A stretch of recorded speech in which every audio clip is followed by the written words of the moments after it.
Hello, and welcome to episode 216 of the Arena Regulars podcast. I'm Zach. And I'm Jeff. And we're your source for drunken Magic the Gathering arena content. That's right, just a couple of regular guys drinking some, irregular beers and talk about Magic the Gathering. In particular, the online client MTG Arena. And this week is one of my favorite episodes where we have Avatar on draft. We are talking all about the limited format draft in particular for the Avatar the Last Airbender at Magic the Gathering set. But first, each week we bring a beer. We drink it, we rate it on a scale from bronze to mythic, just like the tiers in Arena. So with that, Jeff, what is on tap this week? All right, this week we have an absolute classic in the Toronto beer scene, and I think beyond at this point. I don't know exactly what its reach is, but certainly across the country. This is Jelly King. Yeah. Yes, if you know anything about the Canadian beer scene, you have heard of this beer. We've had it on the show before, I am sure of it. Probably Wait, Jeff, a few hundred episodes ago. But we just figured we'd try it again, you know? Jelly King, Jeff, great beer. Jeff, there's something else. There's like more words that are on this can, though. Oh, yes, it's dry hopped sour. No, on the top. Bellwood's Brewery. On the top, it says something else. It says... Non-alcoholic? Yeah, non-alcoholic. I thought it was just, like, bragging about how alcoholic it was. No. This is a 0.5% Jelly King. What? We are currently on baby watch. I am... at any moment, I may have to go to the hospital with my wife, so we're taking it easy for the next couple weeks and drinking some non-alcoholic beers, trying to figure out which ones are good enough to drink. You know, sometimes you have to go to a draft or hang out with your buddies, but you have to drive afterwards. Meh. So you do want to drink something. So sometimes non-alcoholics can be okay. Sometimes they're horrible. Yeah. And we're gonna tell you which ones are which. It's actually something like a part of the experience that I feel like is underrated, that it's just such a shit show right now. Like, they're still figuring out how to make this product. And so it's like gambling, you know? It's either bronze or like, I was going to say mythic, but it's either bronze or like platinum. You know? Platinum, You don't know which one you're going to get. It's like none of them you're like excited about, but it's either like, absolute dog shit like toilet water, or like, oh, okay, I totally could, drinkable. I could have another one of these. Yeah. So anyway, a little inside info. We always have switched to the non-alcoholic beers every single time a co-host on the show was expecting a baby. That's true. In the near future. And the first time we did it was for my first son, and we were like, you know what? It's still 3 weeks till the due date, but let's just switch. Let's just do non-alcoholics, just in case. And of course, after the episode that night at 1 a.m, I had to take my wife to the hospital, and that's when my son was born. So it's a good thing we switched. It was a very good thing we switched. So it's kind of this funny thing on the podcast where it's like, oh, whenever we switch to non-alcoholics, who knows? So join our Discord if you want to find out if that happened. I'll be checking the Discord at like 2 a.m. whenever I'm up for one of my children to help soothe them back to sleep. Exactly. But anyway, Jeff, let's crack this open. Let's get started on this delicious, or hopefully delicious, non-alcoholic. Have you had this before? I've not. I've had about 1,000 different kinds of Jelly King, but not this one. I have had this one before, so I'm excited to hear what your thoughts are on it. Okay. Jelly King famously has a lot of different flavors, just as like Jeff was mentioning. They have their classic one, which is the dry hop sour, but then they always make a bunch of ones of different kinds of fruit and things. And so they it's like have whatever is in season and stuff too. Yeah. They just have these kind of. So then they also have like a non-alcoholic one that's different flavors. So, which can be kind of nice because if you have a non-alcoholic thing that's like, it's a sour, so it's kind of like fruit juice. It like, you know, we always have that weird space of, Jeff wants it to be tasting more like beer. I kind of want it tasting more like juice. And so when it's non-alcoholic and it tastes like juice, you're like, well, that's actually not that big a deal. It's totally fine. Yeah. It None has of a them little bit taste of like this. Yeah, exactly. Anyway, with that, we have some magic news. this weekend, the Avatar Arena Direct event is happening, where you could win a collector booster box of Avatar the Last Airbender product. Always exciting event. Yeah, it is happening Friday, Saturday, Sunday this weekend. So check it out if you're interested. Always a great time. Well, maybe not always a great time. I've definitely had some bad times in these arenas. Yes, but always exciting when it comes around, because the hope of the dream of a collector booster box is kind of nice. Especially because, when we first started doing these, I was pretty low on the collector booster boxes. I'm like, I only want to draft. But now, since I'm going to have a lot less time to draft, I'm like, you know what? A booster box that just says, hey, you can open me up and you won't feel bad about it. It makes me a little bit more excited. Well, yeah, especially since early on, I used to play in the ones that I was like, I wanted for my draft collection or whatever. Yeah. They're still sitting in my cold storage room over there. Exactly. Undrafted. So it's just like, am I even going to draft these? But let's just win the box and sell it on Kijiji, Yeah, or something. Like, figure out what to do with it. So I'm not going to do that either. I'm just going to stack them up all in there and watch their value plummet. At some point, we'll do something with it, I'm sure. We'll figure it out. The world's most epic chaos draft. Yeah, maybe for your birthday one year when everybody's in town and nobody's busy. Yeah. December 23rd, by the way. Yeah. Just any year now, I'm sure that'll happen. Totally.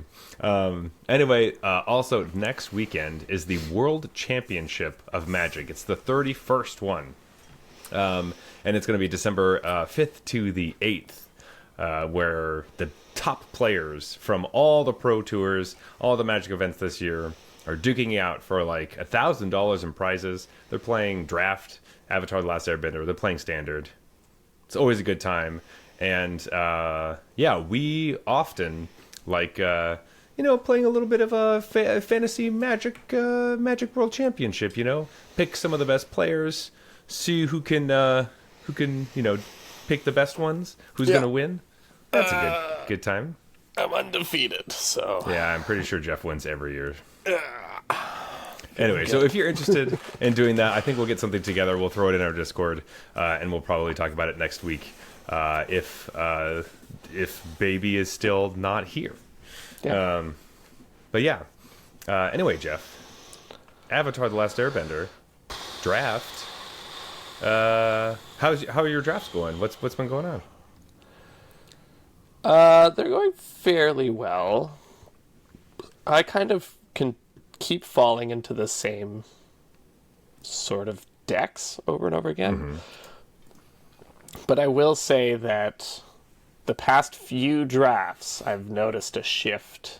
And I don't know if this is because I'm like climbing the ranks, because I always let my rank decay to bronze, especially with Spider-Man. I think it went all the way down to like zero. Yeah. And, literal zero. It was like you don't even have a rank anymore because you haven't played in so long. So I don't know if it's just kind of climbing up into more competitive territory, or if it's that the meta is shifting or adapting. I kind of feel like it's the latter, because I think we're kind of over that. Like, bronze players are still actually pretty good. That's one of the things that I've noticed is the biggest difference between now doing the show and like a couple of years ago. It's like you used to just motor through bronze, silver, and gold with almost no resistance. And now it's like my opponents have reasonably built decks, and they are making decisions that are not crazy. Like, totally. It's just not quite the same as it used to be, where it's like... Not as many free wins. Though I will say, how many of those players were also in the same boat as you, who were like, Spider-Man decayed my whole thing. Good point. This one in particular might have some like higher players. But yeah, I think people are starting to align on what the best color is. I don't know. Are you feeling the same? Like, I'm trying not to spoil the results here before mentioning my opinion. But well, it's kind of interesting because like what people have been kind of saying was like slightly in line with what I have seen, but I've been having a lot of like most of the decks that I've been doing really well with have been kind of, as I look at some of the numbers, like more mid-tier, which is maybe because I was realizing like the other decks weren't available, like they were being overdrafted. And so I was just like, oh, this just feels open, it feels good, and I'll play these ones because these are all the cards that I think are really cool. And then I was doing really well with them. So I kind of feel like my stuff feels a little bit all over the place. And so I didn't necessarily have like a defined, this is the best color. However, I had a lot of people telling me kind of some of the same stuff. Right. Where they're like, these are the best colors, or this is what you want to do, or it dries up all the time. And it is one of those things where at the beginning of the format, you do kind of feel that, where this kind of happens a lot, where faster decks are usually better, and then they kind of balances out. Or that's usually what you're looking at. So we'll see how things shake out, but it's definitely different than I had first originally thought coming into the format. Yeah, I think some things are different and some things kind of line up with my expectations. So let's just jump in then. I think the color I was talking about is the best color is white. It sounds like that might not be your favorite color. But I just kind of ended up doing a lot of green-white allies. Like, it would always, I would always be like, okay, this draft, I'm not going to do green-white allies. And then I'd see one of these cards, and I'd be like, oh no, I have to take that. It's just crazy not to. It's a water tribe rallier, you know? And then I just end up in green-white allies. And I was doing very well with that. And then the second most drafted was Boros for me. And that also seemed great. And so I had a lot of experience playing those decks and then playing against, like, what I said last week, where my first draft I was green-white, and 2 of my 3 losses were 2 green-white, and then the other one was just to, like, crazy bombs. But it felt like I always was losing to other white decks when I was losing. And if I played against, like, red-green or something, I would just smash them. And so that's when I was like, maybe it's white. But then I noticed, like, blue decks can fight me too. So then I was like, okay, maybe blue is also good. I never really put together that white-blue. Like, I never had that as my top deck, because I don't think I played against it that much, and I never drafted it. Well, Jeff, why would you say such a thing? If you listened to our episode last week, or like 2 weeks ago, you picked a white-blue card as the best uncommon. So obviously you thought white-blue flyers was going to be good. Well, I did, because I think flyers are good. I thought white looked good, and I thought blue looked good. Blue has really good commons, I think. Blue might have the best commons. They're just all, like, pretty good to solid. But, like, I just haven't drafted it. So I was kind of just like, well, green-white seems to be the one that kicks everybody's ass.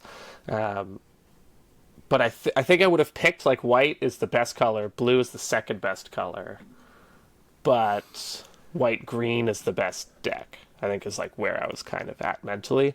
And I don't like black. That was kind of just, like, I always seem to beat black decks unless it's blue-black. Blue-black, I think, is all right. But it just feels like they're working so much harder than me. I'm just like, big dumb creature. And they're like, well, if I tap this, and then I do this, and then I do that, that kind of deals with your thing. And I'm like, okay, cool, okay, big dumb creature. Like, Lord, give everything +1/+1. And they're like, okay, now I can, you know, it's just like, they have to do all of the, like, so much tricky stuff, and, like, water bend some stuff, and then, like, discard something to sacrifice something to do this, and then I take a damage and my guy dies, and I'm like, okay, well, I attack you with, like, 4/4/4s. Like, you know, it's just, it feels like what I try to do in Constructed, where I build some weird deck that I just have to work twice as hard as my opponent for the same outcome. That's what the black decks feel like to me in this format. And I've only drafted it once, I hated it, and I just, like, avoided it like the plague. And it felt the same way as I've been beating up on these black decks, where I'm like, what you're doing is cool. I like it. But it's not as powerful as me just playing this common that I happen to have in my hand. See, and that's so funny to me, because, like, my original experience was, like, I, like, when the format first came out, I, like, trophied with the Boros deck. And I was like, sick. All right, this is, like, you know, bread and butter. Boros, that's what you do. Used to that. Second draft, I undefeatedly win with a Rakdos deck. And I'm like, okay, well, red has got to be great, right? And that's where I kind of go. And then I immediately play, like, get 6 wins with a Simic deck. And I'm like, here we go. All right, this is pretty sick. I have no idea what's good. Yeah, and so it just kind of felt like all over the place. Then I go back to, like, Boros. 03, a Boros deck. And I'm like, what is happening? And so I've just been on this weird roller coaster where, like, I keep putting together like these is it spell decks that are going well, or these blue black draw 2 card decks that are going well, and so this Grixis kind of thing in the middle is what I've been playing a lot of, while everybody else is playing all these creatures. I'm just like drawing cards and like winning in the air most of the time, so I'm still doing the blue flyers thing. Yeah. But it's like accompanied with like lessons or spells and things like that. So and just like the best card flyer advantage. is white. It's that friggin' thing that like airbends and has lifelink and is a 3/2, and you're just like, this is ridiculous. Uncommon. Yeah, well, that's the uncommon Aang. Yeah, basically, I think that one of the rules is that like if you see an Aang, besides maybe the 4-color one, they're all good. They're all Yeah. good. Yeah. just take Aang if you see Aang. It's worth playing. I got absolutely annihilated by the blue-white one, the like spell queller one that you really liked for constructed. I was like, oh yeah, Zach likes this card, and I'm like, fuck this card, man. It's so good in draft. Yeah, It's so good in draft because like just flipping and being a 5/5 that like puts counters on everything is just going to be like it's going to happen absurd. so often. Yeah. yeah. It was like it made me think of the old school kind of. There was that pirate that was like a 3-for-1 built into one card. It was like exile their thing, and then you could play it, and then you also get this creature. Oh, hostage taker. Yeah, it reminds me of that kind of thing where it's just like, this is just like an almost guaranteed 3-for-1, and it's fucked up. That's crazy. Yeah. It's oh man.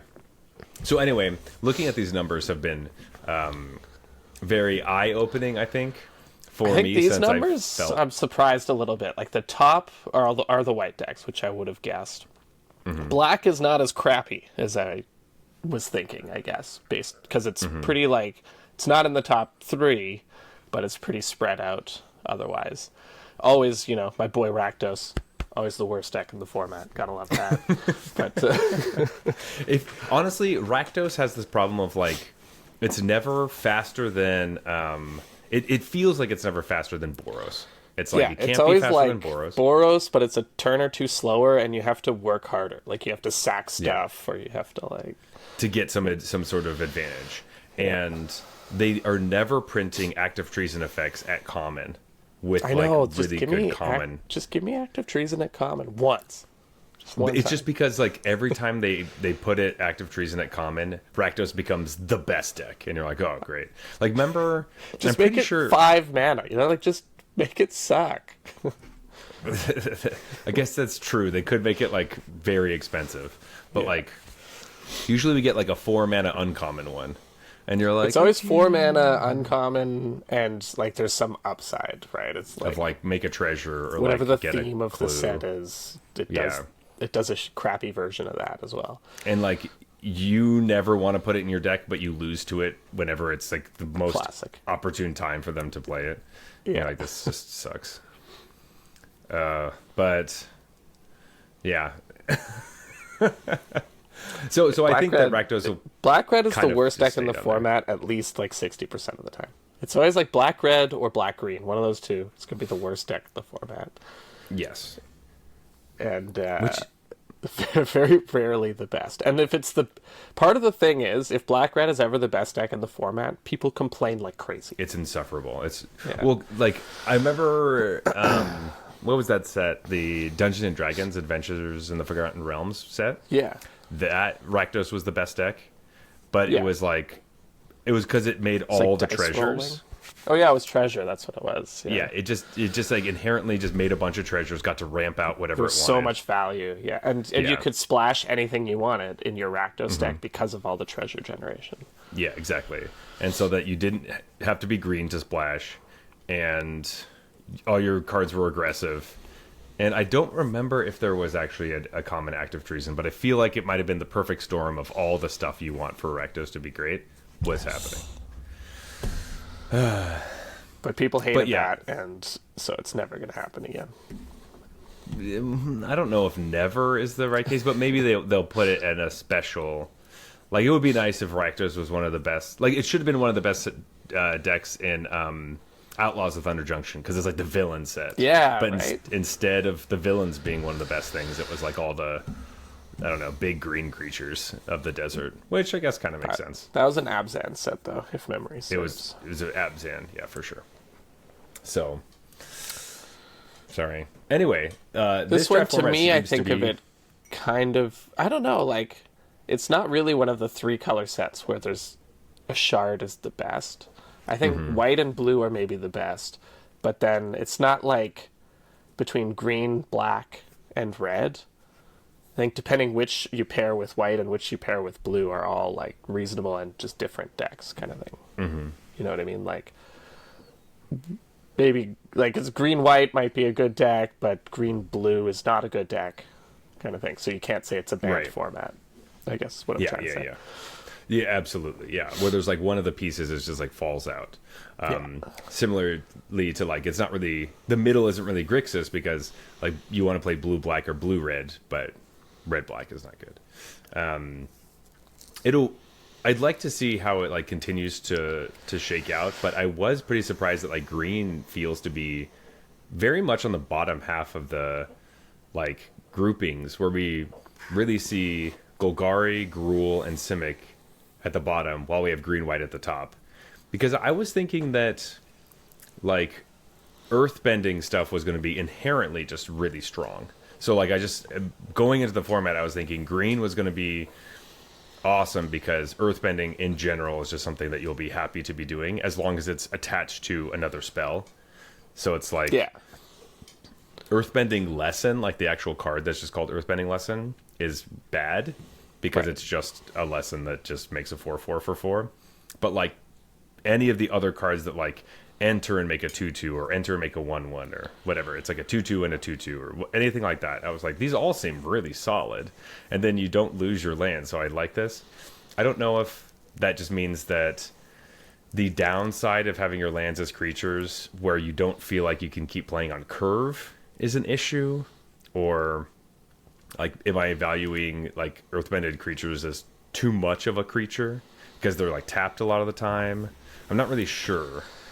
Yeah, I think that's part of what I missed. Like, so I think I was low on earthbending, and then playing against it, it was better than I thought. So I like was quickly being like, oh, maybe earthbending is great, and then I cooled off on it somewhere in the kind of middle for me in the end, where at the start I've just seen this whole lands are creatures thing so often, and it's never good.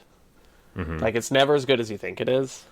Now, earthbending is fundamentally different because it gives you the land back when it dies, which is the biggest issue with all those things. So I was like, yeah, maybe that's enough to make it actually good.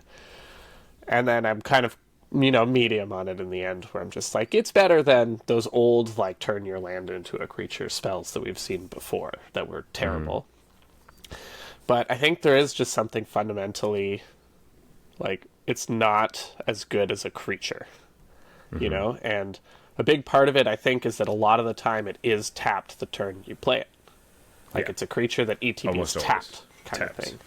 Yeah. Which I didn't necessarily put together just reading about it, reading the ability. It doesn't feel like it, right? Because you're like, oh, and then I'll have this creature. But it's like, no, it's going to be tapped almost all the time. And in limited, that's a pretty big downside. Like, it can't defend on the first. It's like anti-haste, It's like, Well, it gives it haste, but also it's tapped, which is funny.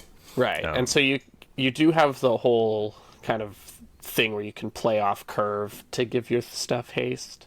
But then, but then it's like, is it? But really... I find a lot of the earthbending stuff is also just not priced to move, man. Like, a lot of it is you're making like a 2/2 on turn 5, and it's like, okay, I guess that's fine. Yeah. Or you're jumping through hoops to make a 2/2 earlier in the game, and it's like, that's pretty good, but it's not a guarantee that, you had to put a couple cards together to do that kind of thing. I don't know. I just don't think they were aggressive enough on some of the costs. Like, I think it's more just a power level thing. They didn't They didn't print really strong earthbending cards. Yeah, I think it can come up. It definitely is the type of thing where it's like when you have a mass amount of them, that's when it starts to get out of hand. Because when you like, you know, You can go Earthbender tall 2 and wide. yeah, And, yeah, you get to whatever's good in this situation. And so it's like if you can do it more than once, like maybe your Badger Mole isn't going to be enough because it's like, yeah, you just get one creature. But like if that's then putting 2 counters on something else, or like Bossing Say we had talked about, if you just get to keep doing it over and over again, or any obviously Toph for any of the creatures that are like just Earthbend every turn, like that's crazy. So like it still has those strengths to it, but it isn't hands down the best bending thing like I kind of had felt it was going to be. It felt kind of obvious to me. Where actually airbending has been surprisingly a lot better than I had still love originally airbending. Yeah. thought. So there have been enough times where it's been annoying enough that I actually like lose the game, where when I was first playing I was like, it's annoying, but like I'm still winning. Yeah. And so it didn't really bother me. It's And like now I've had just annoying games where- enough to your opponent, but not that annoying to do to your own stuff. It's like perfect. It's the perfect Yes. design. Definitely, yeah, you're right. Like, 2 mana was the right decision on that. Because if I'm planning for the 2 mana, I can easily plan around. But I can get you because you're not expecting to have to do it, and I can make it Exactly. really annoying for you.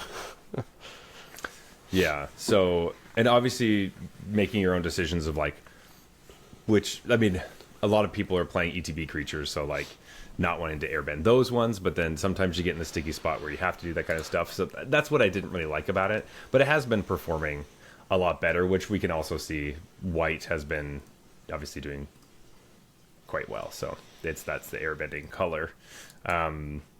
While waterbending is super, super tricky with how you play with it, Yeah. just because you can do it just whenever, but it doesn't really feel like there's any card in particular that's like, yeah, this waterbending card is crushing, you know, or it's like, man, I just get like hosed by all this waterbending stuff happening all the time. It's like that isn't really going on. There's like some value, but like overall, it does kind of seem like, yeah, you'll have some more so of what I was kind of thinking with airbending, where it's like I thought there wasn't going to be like necessarily an airbending deck, where airbending decks feel a little bit actually more of a thing, and waterbending decks are not necessarily a deck archetype. It's just like you have some cards. Totally. Airbending decks that are are in just it. like, I have a bunch of airbending and a bunch of strong ETBs. Yeah. Yeah, I agree. My thing for waterbending is basically always just Water Tribe Rallier. That's the card where in a board stall, it's happened to me a few times when you're in these like allies against allies mirror matches, and you're just drawing like 2 or 3 creatures per turn, and they just can't keep up. You're just gonna go wider than them. So that's the card that I've really found be like, whoa, this changes the game. And the fact that I get to, block with all my stuff and then just do this after still feels unfair to me. It feels like it shouldn't. I shouldn't be allowed to do that, but I am. Yeah. That's a card that like has to be killed if you see it. But it's also like a white waterbending card, which I was hoping the best the card that you would initially think of waterbending would be blue, but I've always played this in green white. yeah. Because you're just like, I get so much value from all the different things. So that's been interesting. But I will say firebending, it's at kind of exactly the spot that I had thought, which is I like it. I like where it is. It's at exactly the spot that I thought, which is that I don't like this mechanic, but I acknowledge that I'm going to lose to it. Like sometimes where it's like, I hate this and I don't want to draft it, but I know that other people like it, and it is powerful enough that I will lose to this sometimes. Yeah. I mean, like, I do really feel like I'm one of the only people that is a fan of Fire Nation attacks. I feel like nobody likes this card. It's like an uncommon. It's 5 mana at instant speed. You make 2/2 red soldier creature tokens with firebending 1, and it has flashback for 9. But like, I don't think I've even seen that card. It's because it wheels so much, and I initially thought it was pretty cool because I was like, man, look at this, like, good bodies, instant speed. You can do all this stuff because you can obviously play it in combat with your firebending things. I had just liked this card. Now I know I don't have to ever try to pick it up because it's just going to fall in my lap. Like, people would just push this card to me. It doesn't seem that bad. I've had a few decks where I had a couple, and I was like, it was the thing that people were scooping to the most, where I'm like, attack, I get firebending, like, whatever, 3, play this, make some more dudes, attack, play another one that I have, and then I just, like, and just making a bunch of firebending things, and people just start scooping. So, this is like 4 pieces of cardboard for one card. I know. I feel like it's pretty good, but it's being rated fine. Yeah. fairly mid. So I have had to, of course, pick it at that point as well. But I don't know. I still like it. I still think it's good. But I also really like red and blue. Like, that's what I've been playing a lot. And that's what I've been hoping to do. I know I picked the Dragonfly Swarm as, you know... Trying to pump those 17 land stats for... Well, it's still a sweet card. And I really like all the lesson stuff, which is surprising me. Being able to play, like, all the lesson things together, but also, you know, Firebending Lesson is just one of the cards I'm looking for almost all the time. And so I know it's not the best deck or whatever, but I'm very happy to be playing blue-red in this format, which is interesting because I have felt like most of the time when we were talking about draft formats, it's like blue-red is either like awesome or awful, but there's not really a middle ground a lot of the time. And the majority of the time it's just been really, really bad, and they just can't do it. Yeah, it's usually bad. This one having... This is almost even harder, where it's like some of your cards care about lessons in particular, and some of your cards care about just like non-creature, non-land stuff, which includes instants and sorceries, but also you get a little bit of a bump from random sagas or other stuff that just goes to the graveyard. But anyway, I don't know. I've been enjoying those decks a lot. So the key for these decks is just Firebending Lesson. Like, without that card, this deck probably sucks. But that card is just, it triggers whatever you want it to trigger. It's a lesson. It does the non-creature spell stuff. It's a very good card small that things, you want to be playing anyways. Like, Firebending Lesson's awesome. It just ties the whole deck together. It's so good. So good. What a great card. Jeff, I did want to bring up one card that I was very surprised to see this at the space where it's at. Okay. Because I thought this card was very, like, totally fine, but not something that I was actively looking for or performing this well. This is an uncommon. It's blue. Okay. It's called Invasion Submersible. So it's like a 3-mana 0/0 artifact vehicle. When it ETBs, you return one other target non-land permanent to its owner's hand, and you can exhaust it by waterbending 3, and then you put 3+1/+1 counters on it, and it turns into a creature. So it's kind of like a mana war, but like you have to turn it to a creature later, but you don't necessarily have to spend mana. Most of the time when my opponent plays this card, I'm like, okay, that's kind of annoying. And then, like, they get a 3/3 later. I'm like, oh, okay. But it never really felt like it was performing as, like, the best head and shoulders above all the other blue cards. Like, A-level, amazing, uncommon. Like... Yeah, I'm surprised to see this at an A, 63.1. But this card was better than I thought it was. When I played against it, I was like, okay, this is closer to just like a 3/3 Mana War than I thought it was. And a 3/3 Mana War is a very good limited card, right? Like, Mana War itself is a good limited card, and that's a 2/2. Yeah. The thing that I missed just reading the card is that it taps to turn itself on. Yeah, so it's like, really... It's kind of like you play this, and if you have 2 creatures or artifacts or anything lying around, just immediately is a 3/3 on your end steps. You can't even like source. It kind of dodges a turn of sorcery speed removal too. So this played in my games a lot closer to just 3/3 Mana War than I think I thought when I was reading it. Still, though, is 3/3 3/3 Manowar is like kind of the peak for this card, and 3/3 Manowar I don't think is an A. That's kind I of wouldn't crazy. consider that an A, right? Like, unless maybe it's just because of versatility. airbending. Like, you're playing this and you're airbending stuff. You're doing all this crazy shit that way. Like, you're picking, you're guess. airbending this, I guess, to keep doing it. And Well, yeah, and it can also bounce your own stuff too. But I don't know. I've just been seeing it as like a tempo play, which tempo does matter in this format a lot. Like, for sure. because the removal in general has not been so phenomenal. And that's one of the reasons why black is kind of lacking a little bit. Because usually, you know, black rules when black has the best removal spells, it's, you know, that's its strongest suit. And I really feel like either white or red have the best ones. I mean, we were just talking about Firebending Lesson and how much we like that card. So that just not being in black is such a bummer for black. So maybe it's literally just, you know, tempo is super important, and being able to bounce your opponent's stuff, keep them off balance. It's one of the reasons why airbending is really good, because it's a tempo play. I don't know. Yeah, I'll have to start taking it higher. I mean, I already think it's good, so it's not like, but I don't know. Am I taking this in the same ballpark as like the Earth King? Because that's what that's what this is suggesting, and I'm like, no, I would. I wouldn't even see this card if the Earth King was in the pack, you know? No, the Earth King is like phenomenal, right? I'm like very happy to see that card. That's one of the best rares in the set.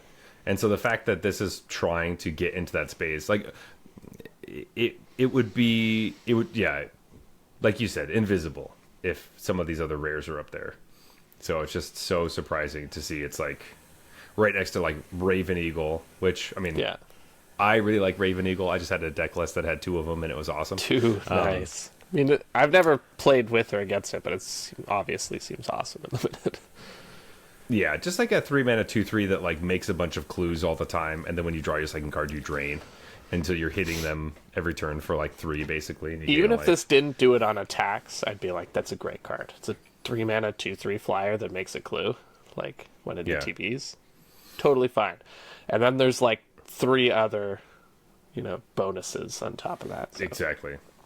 It's great. Like, this is, I really like Raven Eagle a lot. I liked it when I first saw it, so I'm happy it's doing well in the format, because it does feel like a card that has to be like built around a little bit, because you would like to have some extra stuff going on, even though you would be surprised that like the times I'm like playing my Raven Eagles, I'm like, I have like 6 clues out on the battlefield. Like, hey, I have too many clues. I don't have time to crack all of these before I'm going to kill my opponent is hilarious. So I'm like, but I think the fact that the clues help with water bending helps with this card, like makes this card even better too. It's like, well, clues are the best with water bending because they don't have to. You can tap them for water bending and sacrifice them. Exactly right. So it's so good. Back when they before they learned about, you know, you should make all the abilities have to tap. I hadn't figured that out yet. No, it basically makes the clues cost 1 because they pay for 1 mana themselves, and then you only have to pay 2 to sacrifice. So good. So nice. But yeah. Anyway, that's kind of what I've been looking at and trying the most. But just these lesson decks, these, like, having a lot of fun with like Cave of Two Lovers is like an amazing saga in red. And being able to go get like your secret tunnel with that. I had a deck where I was able to do that, which was awesome.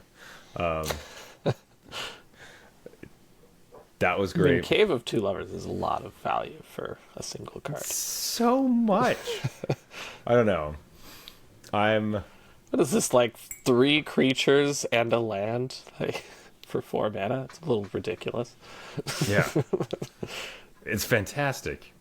Thank you. Thank you for pushing some of these cards. I love being able to, like... This looks great early. And I think when I was doing the set review, I didn't remember about the secret tunnel was a cave. But of course, it makes sense to do that. Even if you're not getting a secret tunnel, just getting a mountain is obviously totally fine.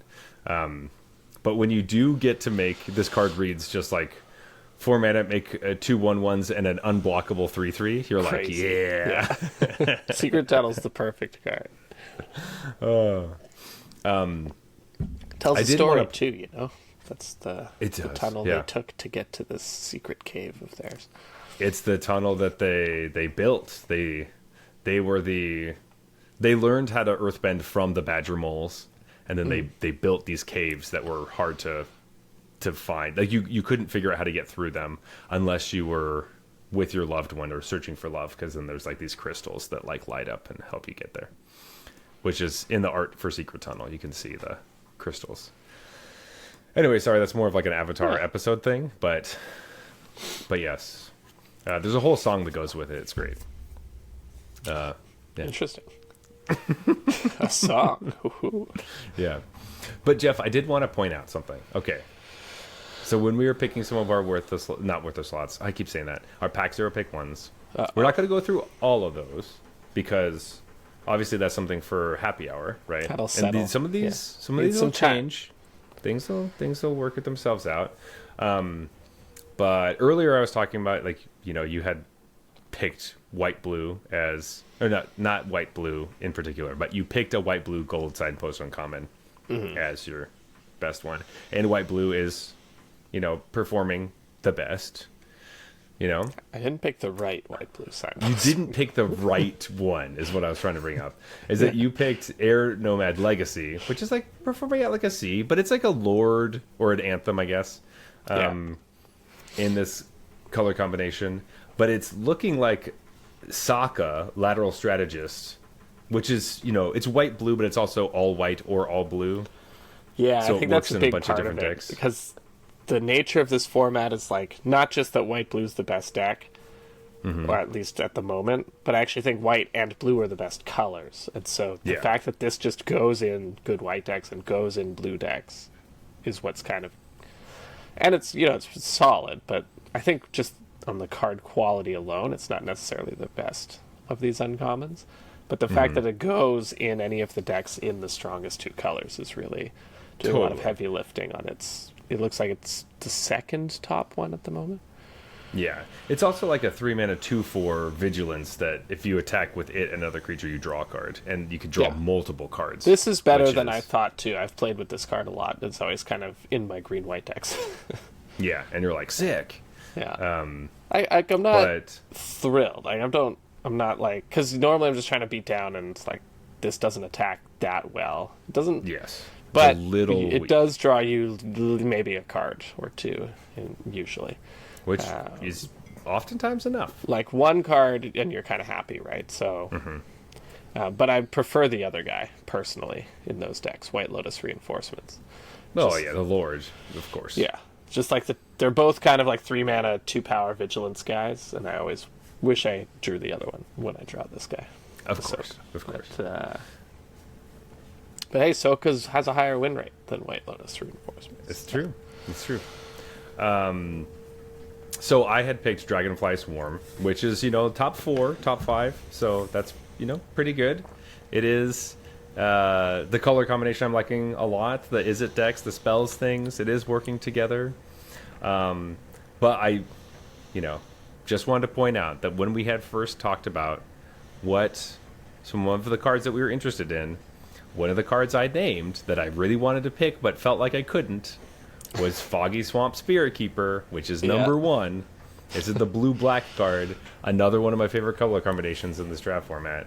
And it is actually performing at exactly what I thought that the Dragonfly Swarm was going to do, where it's like, this card pays you off for exactly having that deck, but you don't really want it in decks that can't do that. Right. Where, like, you could see yourself maybe putting Dragonfly Swarm in a deck that's like, they don't have a ton of, like, spells and things, but maybe have a couple lessons, so if it dies, I draw a card or whatever, but maybe it attacks as like a 2/3, and that's fine. Where the Foggy Swamp Spirit Keeper is, if you aren't drawing 2 cards every turn, you probably can't fit it into your deck, and so you really need to make sure you hyper-focus around it, and it just makes a bunch of unblockable creatures and goes super wide, which is... This format likes going wide.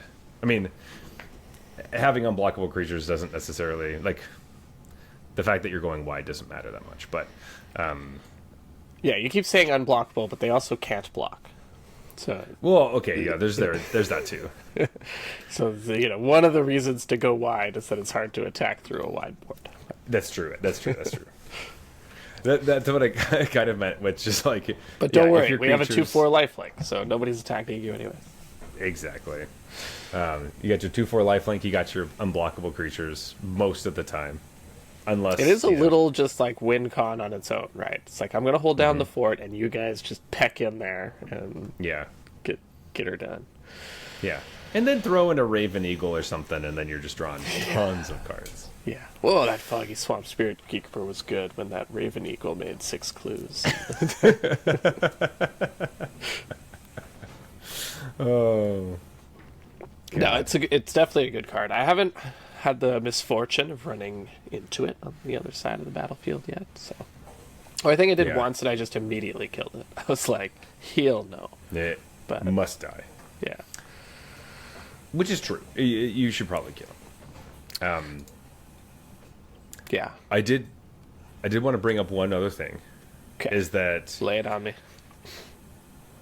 with all the different colors, obviously we're talking about 2 color pairs, but if we go into like 3 color pairs and even into like 5 color stuff, I have been, you do get blown out by certain cards. Aang, the at the crossroads card I had talked about before, things Yep. like that. But I'm not seeing any like real 5 color soup decks or 5 color like shrine decks, which is one of the dreams of the format. And of course, you want to know, is this a meme or is it a dream? And I feel like those shrine decks are like real bad. My first draft of the format ever, that was like I had the seat for that if I wanted to. I felt like every pack had a shrine in it. Yeah. And I just didn't see how it could even be good, even in that seat. Because I'm just like, these No. are so expensive and dirtily. Like, is this even going to be... What's the payoff? Like, what's the payoff for all these shrines? And I never really saw that. Yeah. So, Like the big problem with this is that like when we were first introduced to shrines in Kamigawa, they they triggered on upkeep.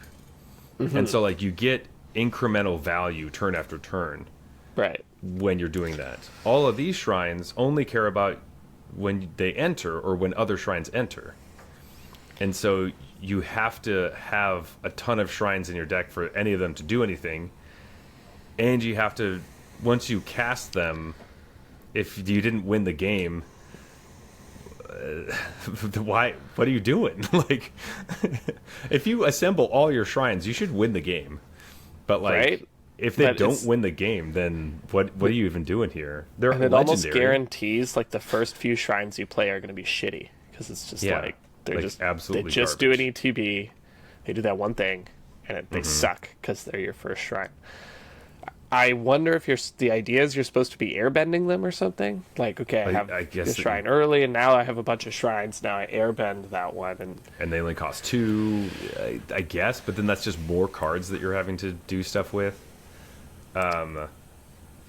Like, I've been trying to rack my brain over this because, like, I was even thinking, like, oh, there's that, there's a white airbending ascension, which is like, it's an enchantment, and when it enters, you airbend up to 1 target creature. And then it's like whenever a creature enters, you put a counter on it. When there's 4 more counters at your end step, you get to exile up to 1 target creature you control, then return to the battlefield. So it's like you're doing the airbending thing, but you can't airbend any of your shrines. So I'm like, what are we playing with this? Yeah. Like, I need some sort of repeated flicker or ETB or something, but it feels like there's nothing really even seated in the entire set that would let you do this. yeah, it just doesn't feel. It feels like it's just missing a reason to be doing this. You know, like Yeah. the shrines themselves don't give enough of a reason because what they promise totally. is like 2 terrible cards, then maybe the third one will be above rate. Yeah. You're like, well, that doesn't sound very good. Like, It sounds really bad. Yeah. So, By the way, I had Airbender Ascension in one of my decks, and I just kind of took it because there wasn't anything in the pack, and I was like, all right, well, let's see if 2 mana to airbend something, and then maybe get some incidental value later on in the game is good enough. And of course, I had it in every game, and it was fucking horrible. It was like a friggin' mulligan every game. I don't know if you ever tried that, where you put like a questionable card in your deck and it finds its way into your opener every single game. That's so funny because I've had like the exact opposite, where I had that card and it was great almost all the time. Yeah, it just felt. I mean, awesome. my deck didn't have a ton of like ways to take advantage of the flickering. Like, it just didn't have, like, crazy ETBs that I was super excited about. So it basically was 2 mana airbend a creature. And it was bad. It was just really bad. Yeah, I'm trying to remember. Actually, you know what? To be fair, maybe the deck I'm thinking of didn't actually do as well as I... You're like, this card's awesome! Oh, I lost again. Yeah, no. Maybe it just felt like it because the games I had won felt like, oh yeah, I'm doing it. Which is like I'm airbending my corrupt court officials over and over and over again, and so I'm keep flickering them and doing that kind of stuff. I was in green-white and just wanted to attack with stuff, so it's like, get out of here, Airbender's Ascension. Gotcha. Where I was like, I think I had gotten it early, and I was like, okay, I'm going to do something with this. But looking back on that draft deck, no, that was not the best. It did not do super well, though I was playing it in this like white-black deck, but I was also playing Jet Freedom Fighter. Mm-hmm. So I had a bunch of like Kyoshi Warriors and 1/1s and stuff. And then Jet comes down, kills one of their things. Airbender Ascension flickers it, kills another one of their things. I was like, this is nice. Though I will say I have one little thing I wish that they did on this card. Is that when this card's actually triggering, it says whenever a creature you control enters, put a quest counter on this enchantment. But once you hit 4 quest counters, you don't need it to trigger every single time something enters. Annoying. Yeah. So as soon as you're doing the flicker thing at your end step, you keep getting more and more triggers that go on, and you keep getting more and more quest counters. But you're like, I don't care. Nothing. It doesn't matter. Yeah. So I wish it had a way of saying like it gets a counter unless it has 4, and then it just doesn't trigger, because then I don't have to see that animation over and over again. Or just like, it's just a little trigger, but it's just, come on. Yeah, that's what this card was in my deck. 2 mana, sorcery speed, airbend, and then be annoying for the rest of the fucking game. Yeah.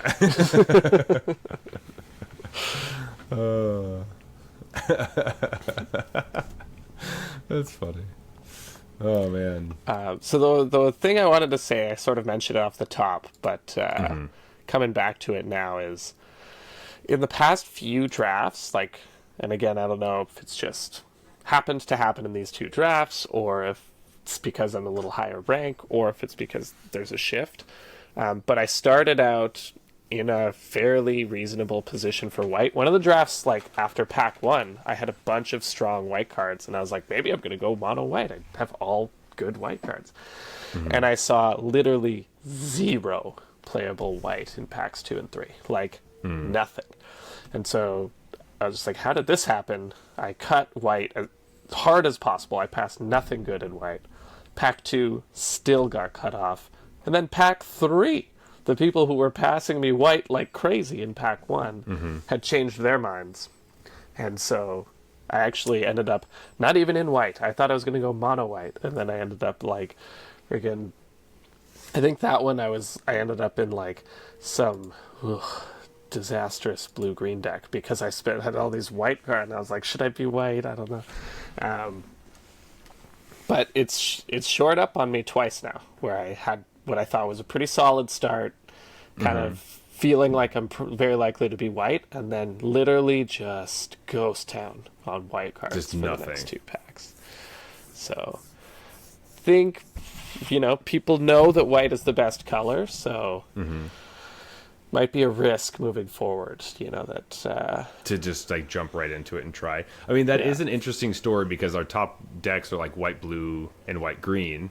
And so how much of Simic's win rate is being affected by people trying to go into these 2 decks, and then white gets cut off? They're like, well, I guess I have blue and green cards because those are the decks that I was thinking I was going to be in. Right, I was like specking And on a couple of rando other picks. things and seeing what my second color was going to be ended up being your main color. And that deck ended up being not And then, what that's a like train blue wreck green wants to draft. do. Yeah. Yeah, because it's like, well, I have all these cards that care about attacking in my blue green deck, and you're like, maybe that's not what you needed. Interesting. That is, I did not think about that. It's very possible that's something that could be happening. But yes, So I might then, just force blue black for a little while. I think you should actually start blue and see if you're in black or red. I think that's a good space to be. And just hate leave that white. idea. Just pass white cards, because then you pass get them. everybody else out of I stuff. can't pass Water Tribe Rallier, man. And I keep getting it. Like, I do pick it. three, I do pick it all the four, time. And I'm I just pass yeah, it you're one of all the the people time. passing it to me, and I'm just like, that's a signal. Yeah. But like, Nobody in with their me- right mind would pass this card. Yeah, and with me, I'm like, yeah, it is like, it's Pretty good. no. I do think the card's really good, but I also think that like, what I'm saying is like, when I pass a Water Tribe Rallier, it's not because I took a better white card. It's because I'm not playing white, you know. So I'm giving you an actual real signal. I'll let you have Aang. If you took Aang the Last Airbender over it, I actually don't know that I would, because I've had such good like success with Water Tribe Rallier. But you can Yeah. be forgiven. But you're saying you're taking Invasion Submersible, which is like a clear blowout for the blue card. Yeah, I guess that's not necessarily the card I had in mind, but yeah, I guess I would. No other between non-rare those is two. acceptable over Water Tribe Rallier. Well, I didn't say non-rare, did I? No. I'm taking rares out of packs, baby. What do you Okay, think I fair am, a enough. chump? Well, No, I'm just opening the best ones. That's why. yeah, you're just like- opening good stuff, because I don't see any of the stuff at the top here. I don't see these cards in my packs. See, I go these like pack rares. one, pick one, Wan Shi Tong, and then like move into something. Pack three, pick one is Ko, and I'm like, hell yeah, baby, let's go. Hey, Ko is barely better than the Submersible. Ko is way better than the Submersible. No, I haven't drafted any of these cards. The best card I've drafted as a rare is Earth King's Lieutenant. Oh, no, I had Aang at the Crossroads in my first ever draft. All right, fine. Yeah, get out of here. All right, I had an A- once. Come on, trying to lie to me. I've gotten my ass kicked by a lot of these cards up here, though. Earth King's taken me down. Rise of Sozin destroyed me. Yeah, The Legend drill. of Roku. Oh, the fucking drill. I love the drill. I will say, a surprise. Phoenix Fleet Airship coming in, being a Oh, yeah. card that is crushing. Not only have I seen it in draft, I've also seen it in constructed, and it's been annoying in both places. Enough where I'm like, oh, and I'll see them play Phoenix Airship, like, dumb. I got And then time. like, all of a sudden they just have two copies, and that's just enough. Where I'm like, Right. well, I could have killed that if you crewed it or anything, but because it was already going to make a copy the turn it came down, now I have two flying 4/4s I have to deal with because your stupid corrupt, if whoever's or whatever, court officials are going to just like jump into these things. It's been... I mean, this card definitely seems great in draft, but I guess I wasn't even that excited about it in draft either. I was just so low on it that I was like, fuck this card. And now I'm like, okay, all right, maybe it is playable. Maybe dude, I in shouldn't draft, say. a 4-mana 4/4 flying crew 1 is already pretty fucking good. I was just already not. I wasn't super stoked on just like vehicles in general. Do you know what I mean? Yeah. That like don't do anything to the board. But the fact that this can enter after a combat and just like make two of them, It's and like then eight worth of flying. yeah, for 4 also mana. because flying is just very important, as it Yeah, always is. this big flying set. Fine. But yeah, excited to Phoenix see it Fleet in Airship. constructed. I still have to believe it. I have to see it to believe it. But I don't know if it's good in constructed, but I have seen it, and it was the thing that was like, well, I guess I can't beat that. I didn't think that Right. that was going to happen. yeah, But one it's, of you know, those it's about the situations. whole distribution, right? How many times is Of that course. sitting in their hand doing nothing? It's absolutely nothing, and I don't know. I don't know anything about it. All right, so I think unless there's anything specific else you wanted to say, I have a good outro topic for this limited. I format. would love an outro topic. So I assume you're playing this weekend, trying to shoot your shot for a that's- box, assuming it's- that you have the free time for that. The plan. If I have free time, I will be playing in it. Yes. What are you hoping your pool looks like? Ooh, this is a really good one. So as far as like sealed pools for this format, I think I would probably just be looking for any sort of like aggressive, like I love playing aggro and sealed. aggro and sealed would be phenomenal. But like If- good aggro, not the like my pool is No. crap and I think my only way of squeezing out some Doing wins is anything. building this janky aggro deck. I've done that plenty of times. That's not Yeah. my favorite. Yeah. Getting the, like, even if I have like, let me just say, opening United Front and just like white cards would be awesome, because I have had a great time playing that card. I mean, it's amazing. It's an A plus. Obviously, I want to open any A pluses, but I really Sure. like that because specifically I want to be going wide if I can, and a lot of the other amazing bombs are like actual things that, like, sure, it can be dealt with and do a billion different things, or they're all sagas or blah blah blah blah blah, but like United Front's game plan is so easy to put together that like you will be able to find pieces in your sealed pool that can hopefully get you to that space. So that would be definitely one of the things I would be first looking for, is like, can I play a go wide white deck that has some sort of finisher thing? The reason United Front is so nice is because you can even play it for 2 mana and just put counters on all your stuff and you're still happy. So that's why I've liked that card. If you need some stuff, it fits in your curve wherever you need, and so it's awesome. So I think that would be United number Front. one. I think is probably even better in sealed than it is in draft. It's already incredible in draft, but it might be the best card in the format in sealed. You know. I think so too. Yeah, that's a good one. I obviously would love to just have the nuts Mythics. green white, Of course. green white allies draw, just because I've played a lot of it. I like it. It's fun, and you know, United Front would be one of the cards I'm looking for that. But I'm part of me is hoping that I just get like an absolute like tilted blue black control pool, and I just want to play the blue black deck. Maybe get like one of these awesome cards up here. You know, if you give me the Rise of Sozin, I'm not going to say no to that. Yeah. Currently the best performing card in the whole set. Having been on the other side of it, I am not surprised to see that. But yeah, just like Very some good removal. Like I want to see a Heartless Act in my pool. You know what I mean? I never see Heartless Act. My opponents always seem to have Heartless Act. I never do. I just want one of those. See, I've played with the Heartless Act, and every time somehow my opponent got a +1/+1 counter on their mythic, and I'm like, it's how did you do just that? have this massive earth-bended land. You're like, Okay, well, great. guess I could take a few counters off that. Yeah, I guess this. Okay, this is fun. I guess. But you know, give me some epic downfalls. Give me some Heartless Acts. Maybe I'll take. You know, I won't be too greedy with my rares. Give me a Day of Black Sun, and let's do some blue black control, man.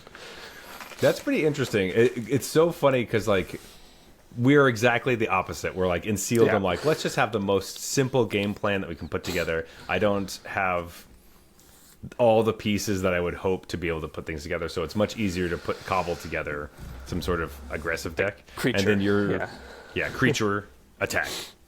But in draft, I want to be putting together all these like blue black draw 2 spells decks, controlling the board, playing is it spells, and in sealed you want to do that. That's so funny. Yeah.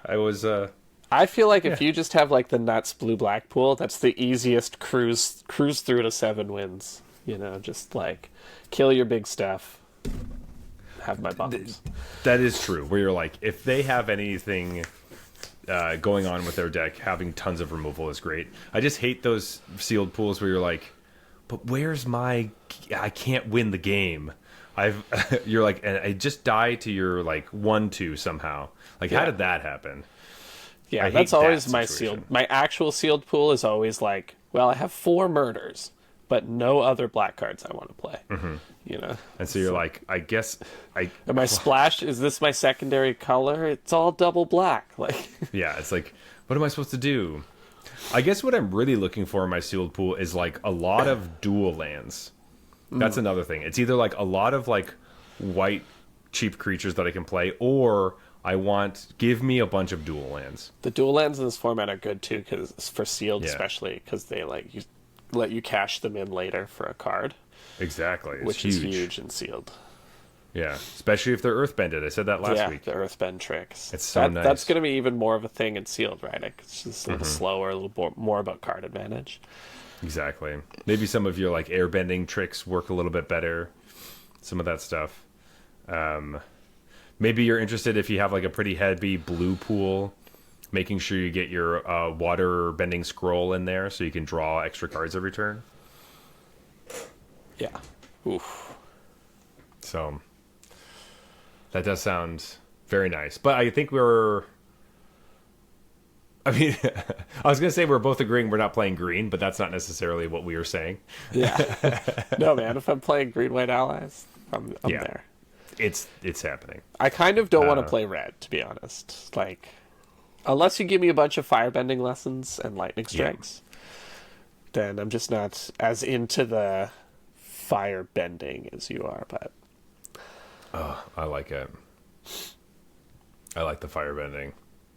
it's just such a specific request. It's like, I need you to be able to attack with me, and then also use mana at instant speed in the combat step. Like, this is such a very know. specific thing to ask of me. That's so weird. It's great. I love it. I love figuring out how your turn is going to go, because you're like, okay, well, I can do it in this order and I have to do this during combat. I don't know if it's like amazing, but I just like it. I don't know why, but maybe I'm going on like a spells. Well, I guess I've kind of been. I on like spells it in the kick sense already, that, like, I like the design of it. I don't like it in the sense that I don't want to play with this mechanic. Like, I don't want to be the one playing with it. I don't mind playing Gotcha. against it, because it's like, Right. it has a bit of a raid feeling. It's like, did you attack just to get the mana to cast something? to cast a thing, Or did you, like, yeah, is this a real attack?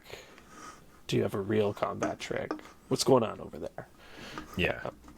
But I've never, like, been the player that wants to raid bluff or whatever.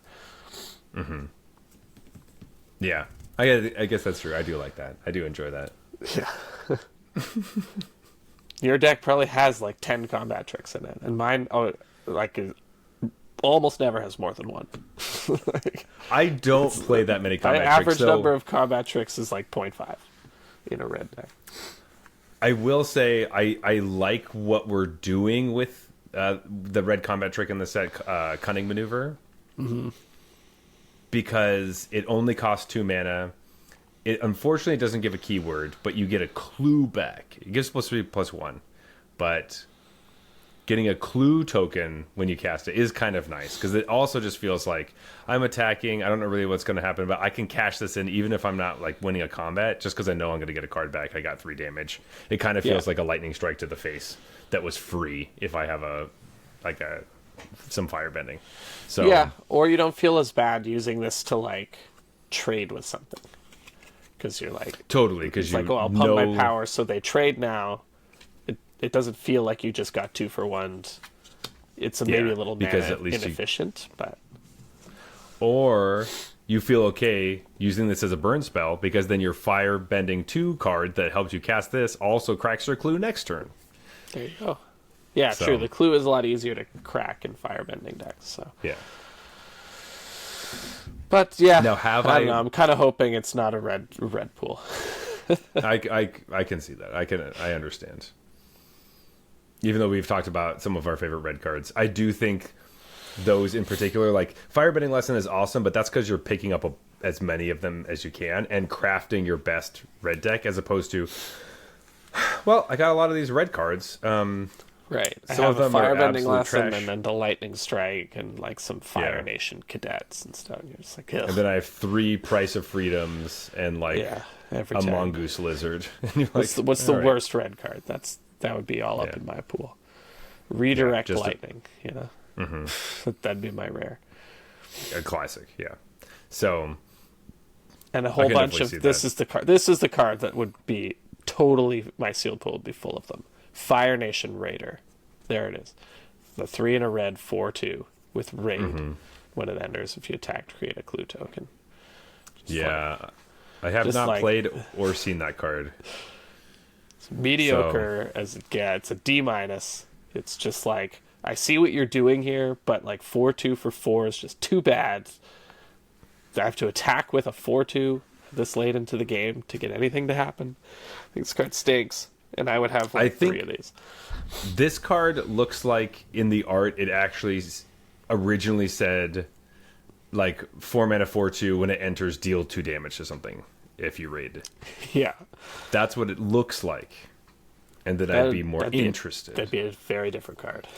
I know. And then later in design they changed it. Yeah. That's what it feels like to me. So, anyways, I wish everyone, all the listeners out there, the best pools you can imagine, with absolutely no Fire Nation Raiders.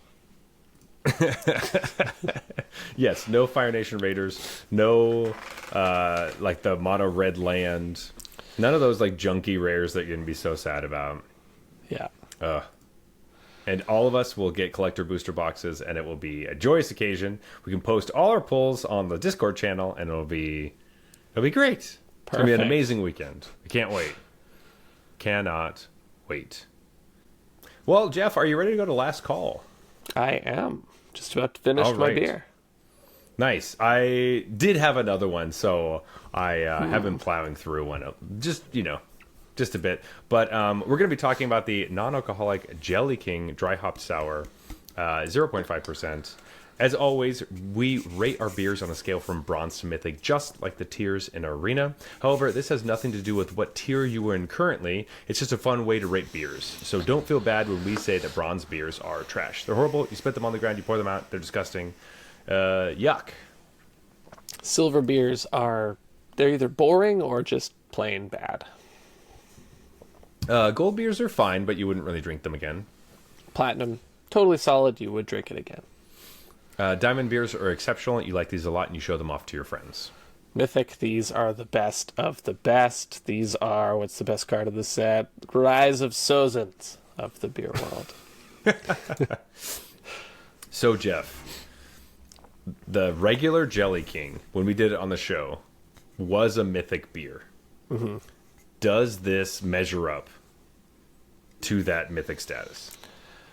I wish I had Jelly King legit more recently than I have. I think it's been a really Right. long time since I actually had, especially the original. I think the original might have been when we did it on the show the last time I actually drank it. Because whenever you go to a bar, if it's Jelly King, it's always like the sour The cherry new version. things. Yeah.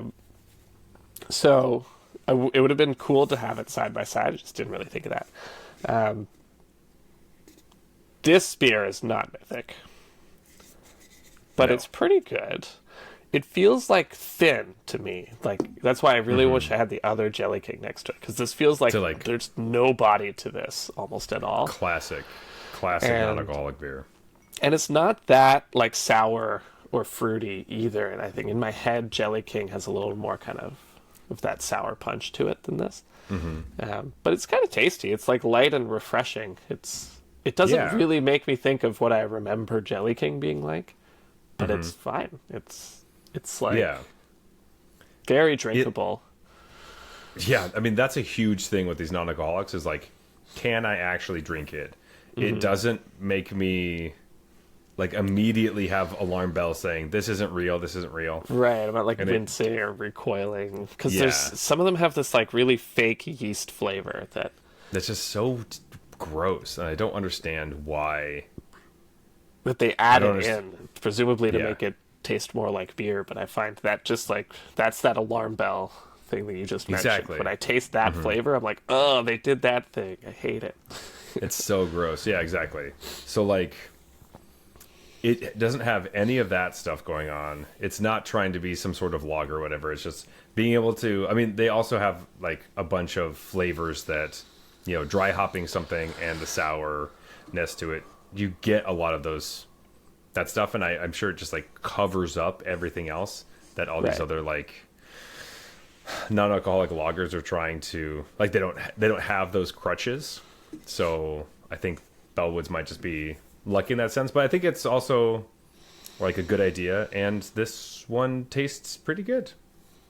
Yeah. So- I think for me this might be platinum. Like if there's Yeah. a reason that I want a non-alcoholic beer, I'm out with somebody and like, you know, I have to drive or whatever. We're just going to get a beer somewhere, and I saw this one, I'd be like, there we go, I'll do that one. Yeah. Yeah, totally. I am literally on my second one. So like, yeah, Yeah. I think Obviously, this you is- would drink it again. You decided to. I would. I'm drinking it right now. Yeah, but So- that's why I wish I had the Jelly King. 'Cause, like, it doesn't remind me of what in my head Jelly King is, Yeah. but it's kind of just like light and tasty and yeah. fairly drinkable. Which I think is kind of a space that the non-alcoholic beers have to kind of go into, which is like, don't try to make things taste specifically like, I don't know if it's just like wheat or something, but like, or I guess Yeah. you said yeast. There's some sort of They're trying to flavoring recreate that something. kind of like fermentation flavor, but you just can't. The old Yeah, look at anything that's fermented; it has a very specific flavor. That yeah, because of the process that it went through. yeah, It's kind of similar to like a lot of the vegan meat stuff, where it's like most of the time it's like, well, it doesn't really taste like what they're trying to say it tastes like. So ultimately, it's kind of better if it's like, you know, if you just kind of go in a different direction and just like make something else. It's Yeah. like, this is just a cool thing to eat that just doesn't have the stuff that you're hoping it doesn't have. Awesome. Try that instead of the fake bacon stuff or whatever. Which I've eaten plenty of soy products and bacon and tofurkey and all that. Yeah. And they have their own thing, but if you could just stop pretending that they're turkey or whatever, then it would be yeah. much better. Never understood that, and it's totally right with the beer world too, because it's like, okay, I get it if your target market is people who love beer, but maybe they are diabetic or something and they can't have it anymore. Like, so they want that beer flavor, they want it to be beer, but they want it, you know, not to kill them. Sure, that is a target market for the non-alcoholic beer, Yeah. you know, product. But I have to imagine that's actually a pretty small part of the market. Mostly you should be targeting people that just like want to go to a social occasion, don't want to Yes. drink alcohol, just want something tasty that they can like hold and be a part of the gathering with. And for me, vegan was always the same thing. They're like, look at this burger. When you poke it, it bleeds. You can't tell this isn't even real meat. I'm like, do vegans want that? Do It's like- vegans want something that looks just like meat? Meat? And, No. even if it did taste just like meat, do they want that? Who is this for? The people who really want this would just eat a burger. And so, again, there's some people who have to for dietary reasons and stuff. Yeah. And Or sure, but like that's a target. That is a portion of the target market. But for the most part, I think your biggest market here is vegans, and they actively don't want you pretending it's an animal. You know what I mean? Yeah. Yeah, it's like instead of trying to make food for people who are like have already made that decision, they're trying to make food for people who haven't made the decision yet, and this is what's going to help them bridge the gap is the idea, I guess. Right. Which I don't fully understand, because a lot, as you can see, a lot of these like companies are making non-alcoholic beers or non-alcoholic products because we have a whole generation of people who are like less interested in socially drinking. Like Gen Z, there are like drinkers, but they're not like just cracking one to have one or whatever. It's like either we're drinking or we're not. That's kind of what's happening. Or people that just aren't drinking at all. Yeah. So then it's like that person isn't interested in beer because they don't have a habit of drinking beer. So we don't need to make them something Right. that specifically says beer on it. It can say anything. It just has to be tasty and makes them want Certainly to. don't try to convince them with this fake yeast nonsense you're throwing in Exactly. there. That's not Just like, gonna what is convince this? anybody. Garbage. So luckily, no, I was going to say luckily we haven't had one that we've hated, but that's not true. We had one from a craft brewery that was like atrocious. Yeah, that one was so bad. That like we almost forgot about, and we were looking back in our notes and we're like, oh my god, that was so bad. So luckily this one is good and safe. I would say that most stuff from Bellwood's brewery, as far as like non-alcoholics go, are safe. Yeah, I'd be surprised if try. they really missed the mark on this one. Like, because also I know that this is maybe not this exact beer, but Bellwood's is like if you go to a bar, if they have non-alcoholic beer on tap, it'll almost always be Bellwood's. Like, Totally. at least around here. And every bar is starting to have that. So every bar will have like one or two taps that are usually both Non-alcoholic. Bellwoods, and they're non-alcoholic Wow. beers. And I've been to Very a bar interesting. that had no alcoholic Bellwoods on tap, but it still had Only had, non-alcoholic Bellwoods beers. Yeah. So. Well, I mean, with this specific brewery, like I live, like it's, I don't know, less than 5 minutes away from my apartment. And I have heard that like their non-alcoholic beers make them more money than their alcoholic ones. And so they've just kind of stumbled into the space where people like those a ton, and they're marketed really well. So, yeah. Well, that's because all of their regular beers, they barrel age for like a year, and then they only make like 6 barrels. And you're like, I don't know how you were expecting a return on this one. That is true. Also, a lot of their lineup, if you show up to the bottle shop, is like a bunch of different types of IPAs. That are and, all like- like soured in some way, and they're like Yeah. 12.8%. I'm just like, oh, Yes. you have, So every do you have time that they something, have anything a little more less expensive? like less, yeah. Isn't that Costanza? Do you have anything a little more less expensive? Less expensive. But anytime that they have a brown or like a dark lager or something, I always go and buy a bunch of those just to be like, They used to please do a ton of keep stouts doing when I this. first moved to Toronto. Most of their lineup was like barrel aged big stouts with a little bit of funk to them, and I loved all of them. And yeah, they sort of moved into the double IPA world. that's kind of where they are. instead. Yeah. Maybe because nobody was buying these big, funky stouts, but I always liked them. Yeah, that's always a bummer with like the thing that you really liked is like, yeah, this is the only place that makes these. They're so awesome, and then they stop making them, and you're like, that sucks. Like, screw them for getting rid of my favorite thing. But it's like, it's just because nobody else liked them. It was Yeah, only you were the you. only one buying it, and you didn't buy Yeah. enough of it. Yeah, because you just moved to a new city and didn't have any money. Now as a Yeah. student. So, yeah. But anyway, platinum for the non-alcoholic Jelly King. Yeah, good show. Good showing. Yeah. It's Good, about as good as a non-alcoholic beer can get, basically that's the best they could do.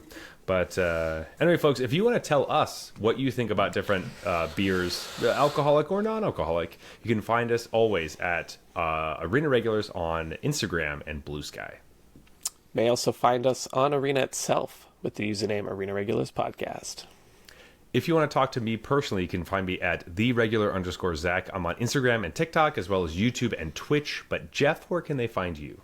Best place to find me is our Discord channel. Come share your thoughts about this brand new format.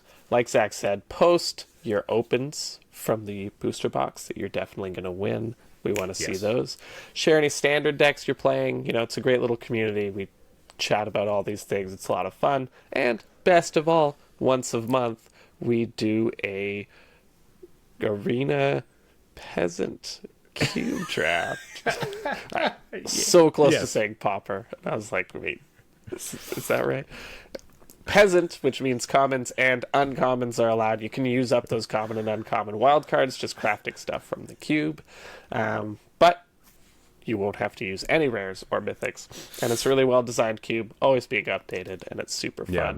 Do that once a month. I think, what is it, the second Wednesday of every month? Second Wednesday of every month, yeah. That's just so funny. There's been so many times where Jeff's explaining the cube and always looks at me being like, I think it's peasant. I can't remember. Because it's one of those things that, like, you're like, no, the thing your brain says at first is wrong. You have to correct it. Because I always want to say pauper. But now my brain is like peasant. And I'm like, no, that's not it. It's because you're always wrong. And so, anyways, one of those things where you double down on yourself. And also the no beer tonight, or the no alcohol, I guess I should say, tonight. That's really, true. I've really hurt my confidence with when I the- was saying that. Yeah, totally. I can feel. Let's get you some more beers soon. Yeah. But I'll just go anyways- shotgun a Budweiser. I'll be back. Perfect. If you like the show, please leave us a review on Apple Podcasts. Follow us on Spotify. Leave us a review there as well. Go to our YouTube channel. Leave us a little bit of comments. It helps with like growing the podcast and all those types of things. But ultimately, we want to hear what you think about the show, and we'd love to talk to you. This has been the Arena Regulars. Reminding you that if you're going to play The Last Airbender Limited, you want to be blue or white. Good night.